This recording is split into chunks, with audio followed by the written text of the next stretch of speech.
This is a Reconstructionist radio production. Please visit GaryNorth.com/free books to download this book on PDF.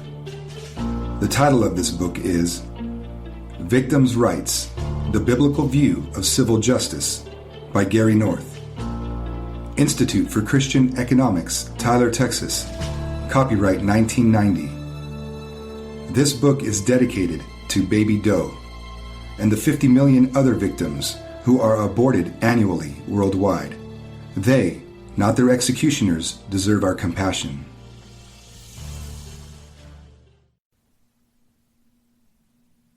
Preface. A Jacksonville, Texas man was sentenced by Cherokee County Judicial District Court Judge Morris W. Hassel to 50 years in prison for robbing the Holiday Inn, District Attorney Charles R. Holcomb said Wednesday. Marvin Hall, 31, also known as Marion Hall, pleaded guilty to a robbery charge in connection with the incident, which occurred a few minutes after midnight, November 25, 1989. In another robbery case, Hassel sentenced James Virgil Walker, 24, to 10 years in prison for robbing Floyd Roach of Rusk of his wallet on October 5, 1989, about a quarter mile from Love's Lookout between Jacksonville and Tyler, as the two men were en route to a Jacksonville club. Jerry Dale Jones, 26, Jacksonville, was sentenced to 12 years in prison on a charge of burglary of a habitation. Jones took guns, jewelry, and an assortment of other items owned by William Patterson in Jacksonville, Holcomb said. Most of the items were recovered, he added. A 22-year-old Bullard man pled guilty to a charge of aggravated sexual assault on a child on August 26, 1986, in Bullard, Assistant District Attorney Elmer Beckworth said. The man was sentenced to 8 years and sent to boot camp, a new program that provides counseling and military-type training. Just a routine news story in a local newspaper, the kind of story that is rarely read by anyone and is instantly forgotten by most of those who do read it. It fills space in between the ads for beauty aids and new tires. Yet its very undistinguished quality is what makes it so remarkable, for it testifies of a society gone mad. A man robs someone at a motel. He loses up to 50 years of his life. Another man robs the wallet of a drinking partner as they head for a beer joint across the county line of a dry, no liquor, Texas county. He loses a decade of his life. Another man gets a dozen years in jail for burglarizing a home. Most of the stolen goods had been recovered. If all three men serve 1/3 of their sentences before parole, a conventional experience, then taxpayers of the state of Texas will pay approximately $600,000, assuming that inflation goes to zero, into the overcrowded Texas prison system to keep them under lock and key. Meanwhile, a carefully unidentified adult male gets a sentence of 8 years for the sexual assault of a child. He will not go to jail. He will be sent to a youth work camp where the men will work all day and receive counseling. It took the court over 3 years to convict him. The penal sanctions that a civil law applies to a convicted criminal reveal to the general public what the comparative heinousness of crimes are in the eyes of society. What, then, do these sentences reveal?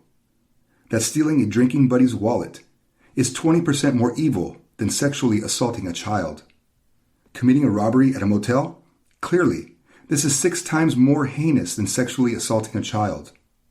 Texas is not a unique state, despite the claims of the contrary of both Texans and non-Texans.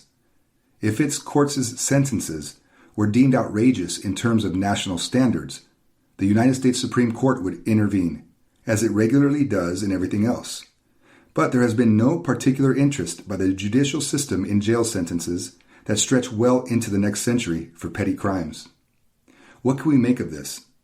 I think I'm not exaggerating when I say that Americans now suffer from a system of civil justice that can best be described as demonic. Yet, they do not perceive themselves as suffering. This nation is supposed to be the most self-consciously Protestant industrial nation on earth. Are such sentences Christianity in action? Do our civil courts reflect the religious commitment of our people? Obviously, they do. If they did not, Voters would change the system. They accept it. So, sometime between the Protestant Reformation and the present, Protestants lost sight of the requirements of civil justice. They have no idea that the Bible speaks to this issue. They have no idea where to look in the Bible for guidance in questions of civil justice. They do not recognize that the Bible says that the civil laws of a society are to testify internationally to the justice of God. Behold, I have taught you statutes and judgments, even as the Lord my God commanded me, that ye should do so in the land whither ye go to possess it. Keep therefore and do them, for this is your wisdom and your understanding in the sight of the nations, which shall hear all these statutes and say, Surely this great nation is a wise and understanding people. For what nation is there so great, who hath God so nigh unto them, as the Lord our God is in all things that we call upon him for? And what nation is there so great, that hath statutes and judgments so righteous as all this law, which I set before you this day? Deuteronomy 4, 5-8. To which the typical Protestant replies, That's Old Testament stuff. Indeed, it is. Then he adds, The New Testament has done away with all that. We're under grace, not law. Not quite. We are visibly under the jurisdiction of civil judges who are authorized by the electorate to hand out half-century sentences for robbing someone at a motel. God is not mocked. It is never a question of law versus no law. It is a question of whose law. This book explores the biblical legal principles that are supposed to govern such cases as robbing someone at a motel or burglarizing a house.